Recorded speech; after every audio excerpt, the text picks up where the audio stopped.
अस्सलाम मुझे कैसे सब लोग ऑप्सो सब ठीक होंगे। आज हम सेकेंड ईयर के फिजिक्स चैप्टर 13 का टॉपिक देखेंगे, average translational kinetic energy of the gases. Basically हम प्रूव क्या करना चाह रहे हैं, हम प्रूव करना चाह रहे हैं कि जो गैसेस की काइनेटिक एनर्जी होती है ना, उसका रिलेशनशिप होता है टेम्परेचर के साथ। ठीक है, तो हम पूरे टॉपिक में सिर्फ ये एक्सप्रेशन प्रूव करने की ट्राई करेंगे कि एट द एंड जो काइनेटिक एनर्जी होगी वो डिपेंड कर रही होगी टेम्परेचर के ऊपर। तो उसी चीज को थोड़ा सा पहले बैकग्राउंड आपके पास बता रहा है। कहता है we have calculated the pressure of a gas molecule by n number of molecule by using the gas law। कहते हैं हम लोगों ने ना प्रेशर के लिए एक फार्मूला निकाला था, उसके लिए एक्सप्रेशन हम लोगों ने देखा था कि लाइक हमारे पास हम लोगों ने ये सिचुएशन ली थी कि फॉर एग्जांपल ये कंटेनर है जिसमें हमने नंबर ऑफ मॉलिक्यूल्स लिए थे, इसका कुछ पर्टिकुलर वॉल्यूम था। तो उसके बाद हमने कहा था जब ये आपस में कोलाइड करेंगे या फिर इस कंटेनर की वॉल्स के साथ जाकर कोलाइड करेंगे तो कुछ ना कुछ प्रेशर एक्सर्ट करेंगे।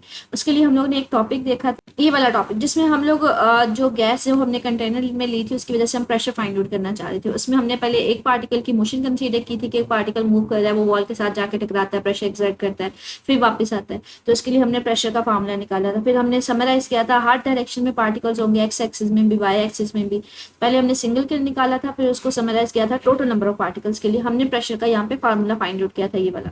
तो ये हमने बेसिकली जो प्रेशर का ना फार्मूला निकाला था, और ये फार्मूला हम लोगों ने जनरल गैस से हमने सपोज किया था, वहां से हमने ड्राइव करना शुरू किया। ये वाली हमने आइडियल गैस इक्वेशन ली थी P is equal to NRT से, उससे हम लोगों ने प्रेशर का फार्मूला फाइंड आउट किया था। तो इसी एक्सप्रेशन को अगेन रीराइट कर रहा है। तो ये देखिए वही बात कर रहा है कि हम लोगों ने ये प्रेशर का फार्मूला निकाला था, और किस इक्वेशन से निकाला था, तो ये काइनेटिक इक्वेशन जो हम लोगों ने आइडियल गैस इक्वेशन ली थी ना, उससे हमने इसको फाइंड आउट किया था। P is equal to NRT से हमने इसको ड्राइव करना शुरू किया था। अब इन दोनों क्वेश्चन का कंपैरिजन देखें मुझे, लेफ्ट साइड इसकी पीवीबी है, इसकी भी लेफ्ट साइड जो है पीवी है।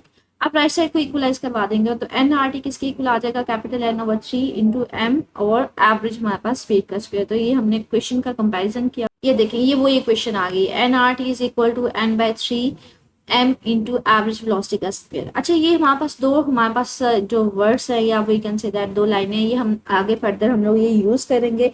ये हमारे पास हम लोगों ने ना लाइक ये वाली पढ़ी थी जनरल गैस इक्वेशन या ideal gas equation P is equal to NRT. ये तो हमारे पास है जनरल गैस कांस्टेंट। हमने कहा था हम लोग इसको ना बोल्ट्जमैन कांस्टेंट के लिए भी यूज कर सकते हैं। बोल्ट्जमैन कांस्टेंट क्या होता है, जिसमें हम लोग क्या लेते हैं, आर इक्वल लेते हैं। हमारे पास बोल्ट्जमैन कांस्टेंट होता है के बी, और साथ में हमारे पास होता है एवोगैड्रोस के इक्वल होता है एन ए। तो यहाँ पे इसी चीज को वो यूटिलाइज कर रहा है कि हम लोग फर्दर आगे यूटिलाइज भी करेंगे कि जनरल गैस कांस्टेंट जो होता है वो किसके इक्वल होता है। हमारे पास यहाँ से बेसिकली आर होता है के बी और एन ए। अब यहाँ पे अगर के बी की वैल्यू निकालनी, मुझे के बी इधर रहने दे, यहाँ पे एन ए मल्टीप्लाई और इधर जाके डिवाइड हो जाएगा। तो यहाँ पे ये देखें आर के बी किसके इक्वल आ जाएगा, आर ओवर एन ए। ये हम लोगों ने प्रीवियस जो टॉपिक में ड्राइव किया था ना प्रेशर, वहाँ पे हमने ये पढ़ा था। लाइक ये देखिए जब हम प्रेशर का फार्मूला फाइंड आउट करना चाह रहे थे, जब हमने आइडियल गैस इक्वेशन पढ़ी थी, तो हमने यहाँ पे कहा था कि आर हमारे पास क्या है, जनरल गैस कांस्टेंट है, जो किसके इक्वल होता है, एवोगैड्रोस नंबर और बोल्ट्जमैन कांस्टेंट के इक्वल होता है। और बोल्ट्जमैन कांस्टेंट की हमने ये वैल्यू भी पढ़ी हुई थी, जो हमने कहा था एक कांस्टेंट फैक्टर होता है जिसकी वैल्यू फिक्स होती है, एवोगैड्रोस की भी फिक्स होती है। तो आर ए किसके इक्वल होता है, एन ए के बी। अगर के बी आपने निकालना है तो एन ए इधर मल्टीप्लाई हो रहा है तो जाकर डिवाइड हो जाएगा। तो ये बेसिकली इसी चीज को यूज किया हुआ है। ये फर्दर डेरिवेशन करते हुए इसको यूटिलाइज करेंगे। अभी सिर्फ और सिर्फ आपने ये माइंड में रखना है कि एक्सप्रेशन हमारे पास आया कहाँ से है।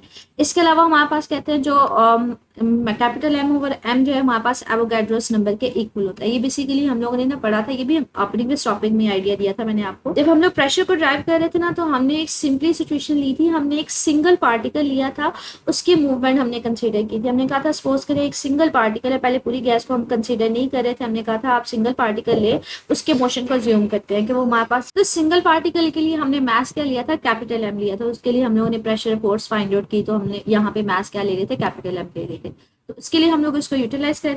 तो यहाँ पे हमारे पास था ये, जब हमने सिंगल पार्टिकल लिया था तो उसके लिए हम लोग स्मॉल एम, एक पार्टिकल के लिए स्मॉल एम है। अगर फॉर एग्जांपल हमारे पास सब कंटेनर में एक पार्टिकल तो नहीं होता हमारे पास, तो हमने कंटेनर में नंबर ऑफ पार्टिकल्स लेते हैं।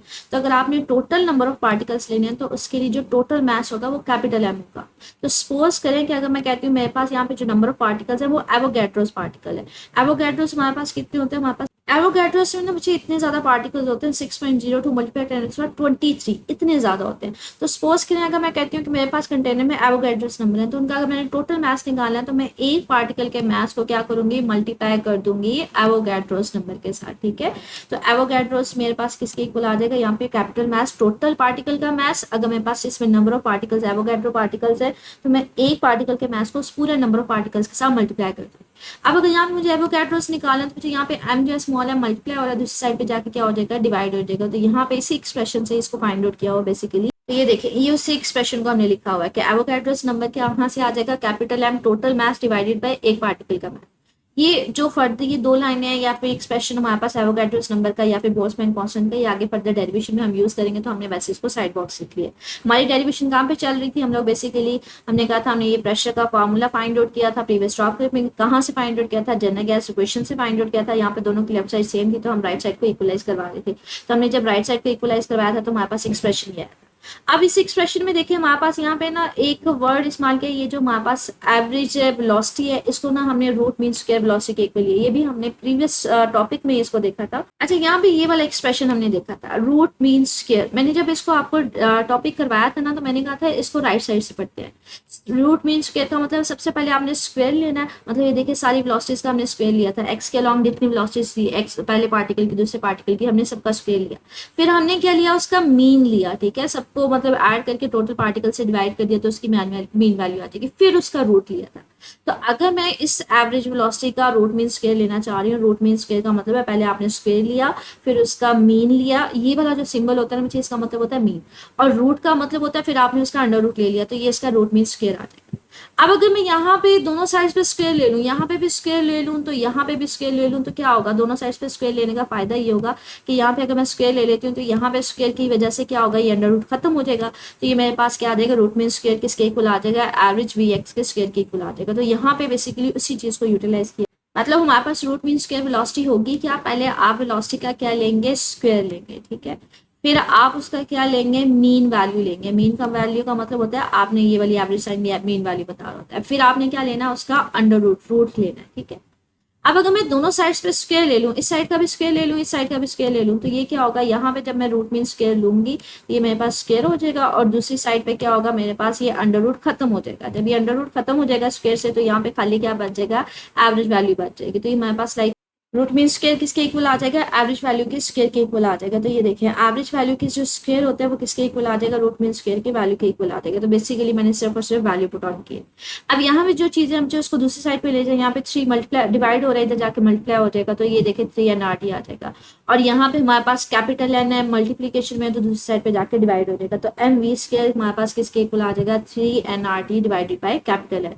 अच्छा, ये हमारे पास एक्सप्रेशन आ गया। अब जी हमने फर्दर इसको सिंप्लीफाई करना है। जो हमारे पास एन है ये नंबर ऑफ मोल्स होता है और नंबर ऑफ मोल्स हमारे पास क्या होता है, टोटल नंबर ऑफ पार्टिकल्स को अगर एवोगैड्रोस नंबर से हम डिवाइड कर देते हैं वो नंबर ऑफ मोल्स आ जाता है। अब यहाँ से अगर मुझे नंबर ऑफ मोल्स की बजाय यहाँ पे एवोगैड्रोस नंबर को सिंप्लीफाई करना है तो मुझे यहाँ पे ये डिवाइड हो रहा है, इसको इधर ले जाएं और एन को नीचे ले आए। तो ये देखें एवोगैड्रोस नंबर किसके इक्वल आ गया, कैपिटल नंबर ऑफ पार्टिकल्स या number of molecules divided by number of moles. तो अगर ये मेरे पास ये वैल्यू है तो मैं इस वैल्यू को यहाँ पे पुट ऑन करना है। अब बेसिकली हम लोग फाइंड आउट क्या करना चाह रहे हैं, सिर्फ और सिर्फ एन ओवर स्मॉल एन की जगह कैपिटल एन लिखना चाह रहे हैं। लेकिन यहाँ पे अगर आप एक्सप्रेशन में देखें, यहाँ पे capital N over small N नहीं है बल्कि स्मॉल एन ओवर मेरे पास कैपिटल एन है। तो इस एक्सप्रेशन को अगर मैं उल्टा कर दूँ तो ये मेरा एक्सप्रेशन क्या बन जाएगा, अगर मैं स्मॉल एन को ऊपर कर देती हूँ और कैपिटल एन को नीचे कर देती हूँ तो मेरे पास जो राइट साइड वाली वैल्यू वो भी किस में आ जाएगी, वो भी डिनोमिनेटर में नहीं आ जाएगी, वो भी मेरे पास क्या हो जाएगी, उल्टा हो जाएगा, 1 ओवर आर एन आ जाएगा, सॉरी एन ए आ जाएगा एवोगैड्रोस नंबर। तो आपने बेसिकली किया क्या, आपने simplifically N small N over capital N की बजाय यहाँ पे उसका एवोगैड्रोस नंबर के इक्वल इसको लिख दिया तो डिनोमिनेटर में एवोगैड्रोस नंबर आ जाएगा। अब क्या करें, आप दोनों साइड्स को ना 2 से डिवाइड कर दें तो यहाँ पे भी 1/2 आ जाएगा, इसको भी 2 से डिवाइड कर देंगे तो ये मेरे पास एक्सप्रेशन कुछ इस तरह से बन जाएगा।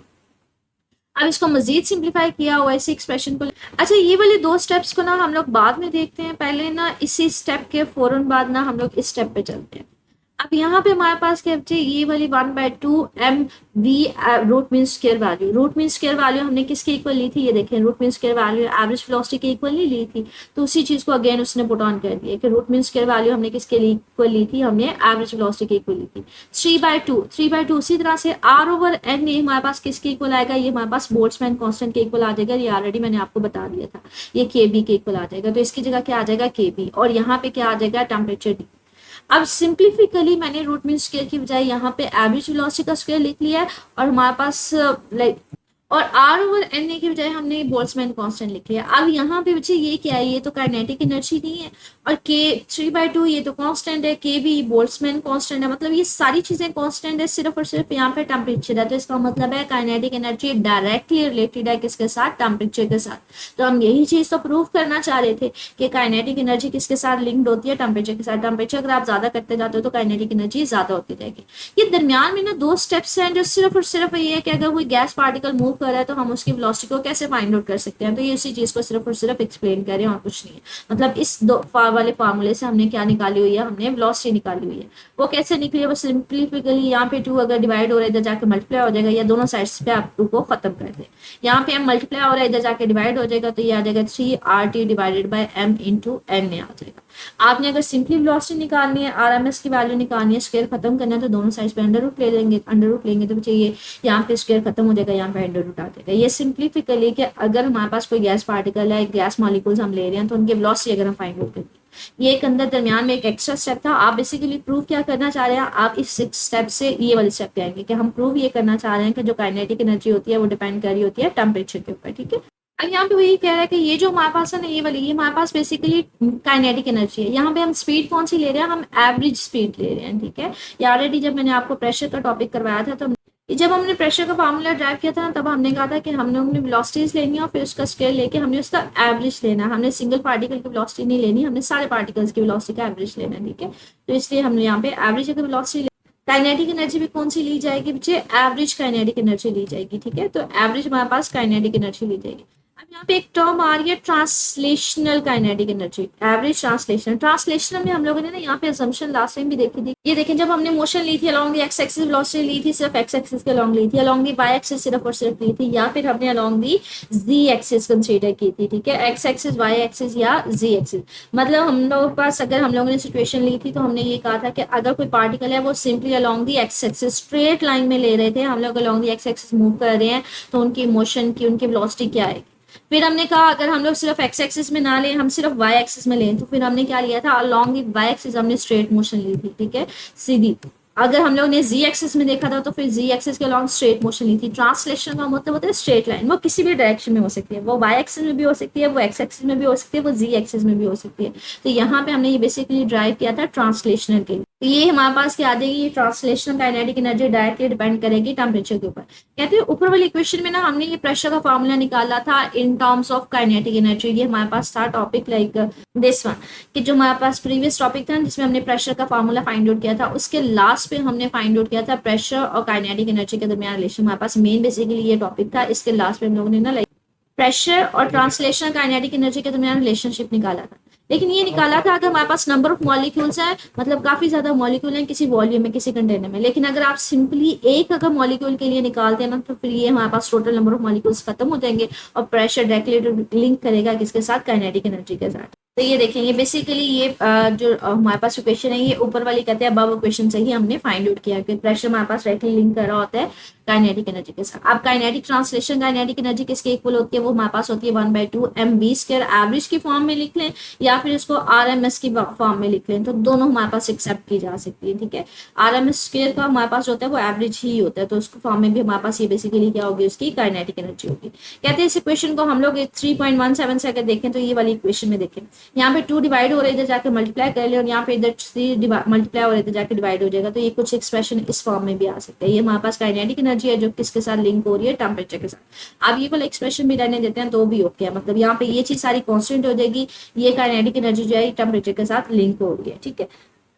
अच्छा, यहाँ पे ना इन स्टेप्स में उसने थोड़ी बहुत ना काफी हद तक खिचड़ी पका दी हुई है। अब इसको आसान अल्फाज में आपने करना है क्या, आपने सिर्फ और सिर्फ यहाँ तक बताना है कि जो हमारे पास काइनेटिक एनर्जी है वो डिपेंड कर रही है टेम्परेचर के ऊपर। ये देखिए इसी एक्सप्रेशन को अगेन यहाँ पे ये दोबारा से लिख रहा है कि जो काइनेटिक एनर्जी है, एवरेज काइनेटिक एनर्जी, वो हमारे पास क्या है, किसके ऊपर डिपेंड कर रही है, टेम्परेचर के ऊपर। कभी वो 2/3 को इधर ऊपर लेके आ रहा है, कभी वो दोबारा वापस लेके आ रहा है। तो ये अंदर वाले स्टेप्स में ना अजीब कुछ खिचड़ी सी पका रहा है। सिर्फ और सिर्फ आपने ये क्वेश्चन लिखनी है, यहाँ पे बताना है ये हमारे पास ट्रांसलेशन काइनेटिक एनर्जी होती है। यहाँ पे ये देखिए एक्सप्रेशन को लिख भी रहा है कि ये बेसिकली क्या है, है ये वाली टर्म, ये हमारे पास ट्रांसलेशन काइनेटिक एनर्जी है।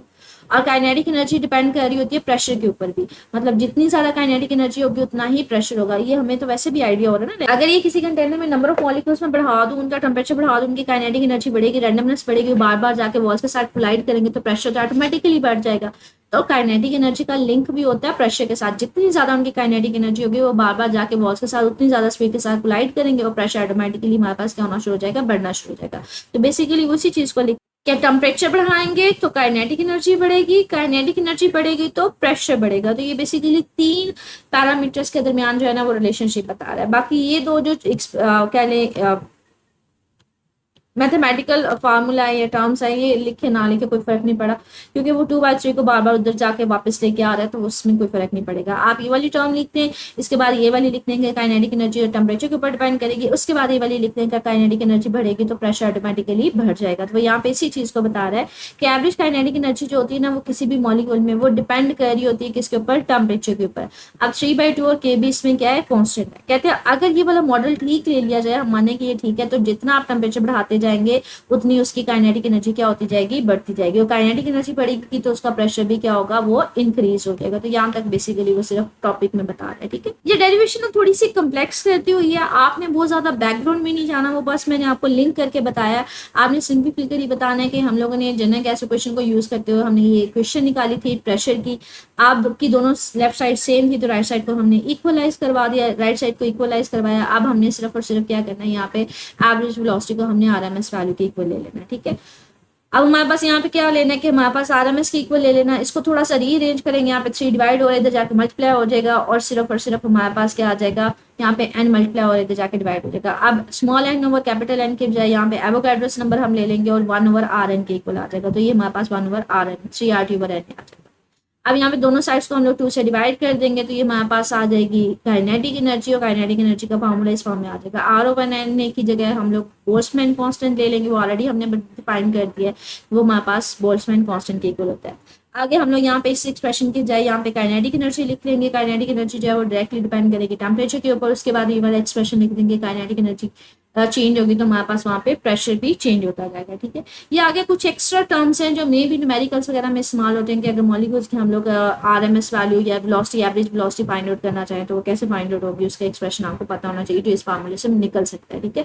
यहाँ पे 2 डिवाइड हो रहा था, यहाँ पे दोनों साइड से खत्म हो गया, मल्टीप्लाई हो रहा था वो इस साइड पे चला गया। तो थोड़ा सिंपलिफिकली इस फार्मूले को हमने थोड़ा रीअरेंज करके यहाँ से स्पीड का फार्मूला भी निकाल सकते हैं, बाकी उसमें एज कुछ नहीं है, ठीक है। आगे हमने ये लास्ट पे बात की थी कि अगर टेम्परेचर आप चेंज करते जाएं तो हमारे पास काइनेटिक एनर्जी में चेंज आता रहेगा। तो कहते हैं सपोज करें हमारे पास अगर टेम्परेचर का हमें पता है तो काइनेटिक एनर्जी हमारे पास कितनी आएगी, उसमें चेंज कितना आएगा वो देखते हैं। कहते हैं सपोज करें हमने एयर मॉलिक्यूल्स ले लिए हैं किसी रूम टेम्परेचर के ऊपर, उसका टेम्परेचर कितना लिया है, 300 केल्विन लिया, और हमारे पास फिर 300 अगर केल्विन टेम्परेचर मुझे पता है तो कहते हैं इस एक्सप्रेशन से हमें इसकी वैल्यू फाइंड आउट हो सकती है, काइनेटिक एनर्जी कितनी होगी। मुझे ये KB क्या है, बोल्ट्जमैन कांस्टेंट है, इसकी वैल्यू जो होती है वो फिक्स्ड होती है, तो इसकी वैल्यू कितनी होगी, 1.38 मल्टीप्लाई 10⁻⁻23 जॉल पर केल्विन। अब इसकी वैल्यू फिक्स्ड है, हमारे पास टेम्परेचर 300 केल्विन है, तो अगर मैं वैल्यू इसको इसके साथ मल्टीप्लाई KB की वैल्यू निकालना चाहूँ तो इसको क्या करूंगी, बोल्ट्जमैन कांस्टेंट को टेम्परेचर के साथ मल्टीप्लाई कर दूंगी, तो ये मेरे पास आ जाएगी इतनी काइनेटिक एनर्जी होगी। 3/2 से करेंगे डिवाइड तो वो ऑटोमेटिकली उतनी हमारे पास चेंज हो जाएगी। अब यहाँ पे देखें कहते हैं जॉल हमारे पास बहुत बड़ा यूनिट है लेकिन जो वैल्यू है वो तो बहुत कम आ रही है, -21 में आ रही है। तो आप जॉल ना इस्तेमाल करें, आप एक अदर यूनिट ऑफ एनर्जी इस्तेमाल कर लें, दैट इज इलेक्ट्रॉन वोल्ट। ये भी एनर्जी का ही यूनिट है लेकिन ये थोड़ा हमारे पास कह लें कि काइंड ऑफ अगर हम बात करें लाइक, तो हम लोग इलेक्ट्रॉन वोल्ट में लेंगे। इलेक्ट्रॉन वोल्ट की वैल्यू जो होती है 1.6 मिलीटन -19 जॉल के इक्वल होती है। ये हम लोगों ने फर्स्ट ईयर में इलेक्ट्रॉन वोल्ट के बारे में पढ़ा था, डिटेल में पढ़ा था। अभी सिर्फ और सिर्फ हम उसकी वैल्यू को यूटिलाइज करना चाह रहे हैं। अब हमारे पास क्या, अगर ये फॉर एग्जांपल बोल्ट्जमैन कांस्टेंट की वैल्यू हमारे पास ये जॉल में है, ठीक है, जॉल पर केल्विन में जो बोल्ट्जमैन कांस्टेंट की वैल्यू KB की वैल्यू होती है 1.3 मल्टीप्लाई 10⁻⁻23 जॉल पर केल्विन। अगर आपने जॉल से जाना इलेक्ट्रॉन वोल्ट में फिर कैसे जाएंगे, तो हमारे पास ये देखें 1 इलेक्ट्रॉन वोल्ट किसके इक्वल होता है, 1.6 मल्टीप्लाई 10⁻⁻19 जॉल। अगर आपने जॉल से जाना इलेक्ट्रॉन वोल्ट में तो कैसे जाएंगे, तो यहाँ पे ये वैल्यू मल्टीप्लाई और इधर जाके डिवाइड हो जाएगी, तो 1 जॉल किसके इक्वल आ जाएगा, ये सारी वैल्यू दूसरी साइड पे चली जाएगी तो ये आ जाएगा 1/1.6, मतलब जो भी वैल्यू होगी उसको फिर क्या करेंगे 1.6 मल्टीप्लाई 10⁻⁻19 से क्या करेंगे डिवाइड कर देंगे 10⁻⁻19, ठीक है। और हमारे पास यहाँ से मैंने कहा था कि ये वैल्यू इधर मल्टीप्लाई हो रही है, दूसरी साइड पे जाके डिवाइड हो जाएगी, तो यहाँ पे ये सॉरी ये ना थोड़ा सा क्या लें -19 है, ठीक है। यहाँ पे ये इधर मल्टीप्लाई हो रही थी, इधर जाके डिवाइड हो जाएगी, तो इलेक्ट्रॉन वोल्ट ऊपर इसी तरह से आ जाएगा। मतलब हमारे पास क्या है, अगर इस वैल्यू को हमने लेके जाना है जॉल से इलेक्ट्रॉन वोल्ट में लेके जाना है, तो इस वैल्यू को 1.6 मल्टीप्लाई 10⁻19 के साथ क्या करेंगे, डिवाइड करेंगे। डिवाइड करेंगे ना, तो ये मेरे पास एक्सप्रेशन, ये वाली वैल्यू जो है वो इसके इक्वल आ जाएगी 8.6 मल्टीप्लाई 10⁻5 के इक्वल आ जाएगी इलेक्ट्रॉन वोल्ट की। टेम्परेचर तो उतना ही है हमारे पास केल्विन, तो अगर आपने केबीटी की वैल्यू निकालनी है तो हमारे पास उसके साथ मल्टीप्लाई करेंगे, तो ये देखें 0.026 आ गई इलेक्ट्रॉन वोल्ट, जो कंपैरेटिवली हमारे पास मेजरेबल है, ठीक है, स्मॉलर यूनिट में मिलेगी। तो ये सिंपलिफिकली बता रहा है कि अगर हमें टेम्परेचर का पता है तो हम काइनेटिक एनर्जी उसकी मालूम कर सकते हैं। तो काइनेटिक एनर्जी अप्रॉक्सीमेटली जॉल में देखा जाए तो इतनी हमारे पास आएगी, या फिर इलेक्ट्रॉन वोल्ट में देखी जाएगी तो इतनी आएगी। कहते हैं डेली लाइफ एग्जाम्पल कहाँ पे है कि अगर हमारे पास काइनेटिक एनर्जी टेम्परेचर में चेंज आएगी तो काइनेटिक एनर्जी चेंज हो जाती है, और अकॉर्डिंग टू हमारे पास प्रेशर में चेंज आ रहा होता है काइनेटिक एनर्जी के। तो सबसे पहले कहते हैं हमारे पास इसकी पॉपकॉर्न की एग्जांपल है, या फिर हमारे पास अगर आप गाड़ी का कोई टायर है उसमें प्रेशर जो है वो बढ़ाना चाह रहे हैं, प्रेशर इंक्रीज करना चाह रहे हैं, गैस फिल करते हैं, तो वो कैसे होगा। सबसे पहले कहते हैं पॉपकॉर्न हमारे पास होता है, उसमें कहते हैं जब आप कर्नल को हीट करते हैं तो moisture in the trap in popcorn kernel become steam, the pressure of the kernel is increased and it ruptures the corn over releasing the gelatinous starch, it becomes solid after the cooling। कहते हैं हमारे पास क्या होता है basically, आपके पास जो इस तरह से आप छल्ली का एक सिट्टा वगैरह लेते हैं तो उसमें क्या होता है, ये जो हमारे पास दाने होते हैं ना, इसमें ना हमारे पास बेसिकली क्या लेंगे, पानी काफी हद तक इसके अंदर होता है। कहते हैं जब आप इसको हीट अप करते हैं तो इसके अंदर जो पानी होता है वो क्या होता है, लाइक वो वेपराइज होता है, तो ये हमारे पास जो सिट्टे वगैरह होते हैं ना, ये हमारे पास फटना शुरू हो जाते हैं। जब ये फटते हैं तो इसमें से ना जेलेटिनस स्टार्च, मतलब इस तरह से वो कहते हैं जेली टाइप, जिसको कहते हैं नरम नरम होगी, जैसे टाइम के साथ साथ वो क्या होना शुरू होता है, वो बाद में सॉलिड हो जाता है। तो ये बेसिकली हमारे पास पॉपकॉर्न इस तरह से बनता है कि उसके अंदर जो हमारे पास होता है ना मॉइस्चर होता है बेसिकली। आप जैसे ही उसको हीट अप करते जाते हैं तो वो मॉइस्चर की वजह से वो वेपराइज होगा, तो वो हमारे पास जो है ना वो हमारे पास फटना शुरू हो जाएंगे, मतलब इस तरह से फूलना शुरू हो जाएंगे, और जेली टाइप जो इसमें स्टार्च होता है वो बाहर आ जाता है, जो टाइम के साथ साथ कूल होने के साथ बाद जो है ना वो ठंडा होता है, वो सॉलिड होते हैं। दूसरा हमारे पास कहते हैं फॉर एग्जाम्पल आप किसी गाड़ी के टायर में जो है ना हवा भर रहे हैं, हवा भरते जाएंगे हमारे पास, जब आप हवा भरते हैं तो बच्चे आप बेसिकली क्या कर रहे होते हैं, आप इस जो टायर के अंदर ना एयर मॉलिक्यूल्स की जो क्वांटिटी है वो बढ़ा रहे होते हैं। मॉलिक्यूल ज्यादा होंगे तो प्लियन ज्यादा होंगे, प्लियंस ऑटोमेटिकली ज्यादा होंगे तो हमारे पास प्रेशर भी क्या होगा, वो ज्यादा होगा, जिसकी वजह से हमारे पास जो है ना वो टायर हार्ड हो जाते हैं, और हमारे पास इजीली कह रहे हैं कि लाइक वो कार वेट को बर्दाश्त कर सकते हैं। तो ये डेली लाइफ एग्जांपल है कि जिसमें हमारे पास जो है वो काइनेटिक एनर्जी इनहेंस हो रही होती है, ठीक है। तो ये बेसिकली आपने सबसे पहले डेरिवेशन में निकालनी है कि हमारे पास टेम्परेचर और काइनेटिक एनर्जी के दरमियान रिलेशनशिप क्या है। तो ये देखें टॉपिक से ही हमें आइडिया हो रहा है कि आपने एवरेज ट्रांसलेशन काइनेटिक एनर्जी का फार्मूला निकालना है। तो हमने प्रेशर की सिंपल इक्वेशन ली, हमने जनरल गैस इक्वेशन के साथ कंपेरिजन करके उसको सिंप्लीफाई किया, और हमने एक एक्सप्रेशन निकाल लिया टेम्परेचर और काइनेटिक एनर्जी के दरमियान। मैंने कहा ये एक्स्ट्रा स्टेप्स हैं, ये ना भी लिखे तो कोई फर्क नहीं पड़ेगा, ठीक है। फिर आप यहाँ पे उसके बाद ये स्टेप लिख दीजिएगा कि टेम्परेचर काइनेटिक एनर्जी चेंज होगी तो प्रेशर भी चेंज हो जाएगा। ये आगे हमारे पास दरमियान वाले स्टेप्स हैं कि इस वाले स्टेप से हम स्पीड भी निकाल सकते हैं, ये मेडिकल में यूज हो सकते हैं, ठीक है। तो ये बेसिकली आपको जस्ट आइडिया होना चाहिए, और हमारे पास ये वाले दरमियान वाले स्टेप्स हैं, ये वैसे जस्ट लिखा, ठीक है। आगे हमारे पास है कि अगर आपने केबीटी की वैल्यू निकालनी है, अगर आपको टेम्परेचर दिया हुआ है तो मुझे आपको बोल्ट्जमैन कांस्टेंट की वैल्यू आपके फिंगर टिप्स पे होनी चाहिए, कांस्टेंट वैल्यू है ये आपको आनी चाहिए, ठीक है। अगर आप उसको जॉल में नहीं लेना चाह रहे, इलेक्ट्रॉन वोल्ट में लेना चाह रहे हैं, तो केबीटी की वैल्यू कैसे आएगी वो मैंने आपको बता दी कि उसको 1.6 मल्टीप्लाई 10⁻19 से डिवाइड करेंगे। ये इसकी डेली लाइफ एग्जाम्पल है। ये लॉन्ग क्वेश्चन में इंपॉर्टेंट लॉन्ग क्वेश्चन है, मुझे उसमें ये पूछा जा सकता है, तो इसमें आप इसको कंप्लीट लिखेंगे, ठीक है। अच्छा ये देखिए कम्प्रीहेंसिव क्वेश्चन है, show that the temperature of the gas is direct measure of the translational kinetic energy of its molecule. तो ये आज का पूरा टॉपिक इसके अंदर आ जाएगा, ठीक है। मजीद कुछ इससे रिलेटेड कुछ पूछना हो कमेंट सेक्शन में पूछ लीजिएगा। ओके, अल्लाह हाफिज।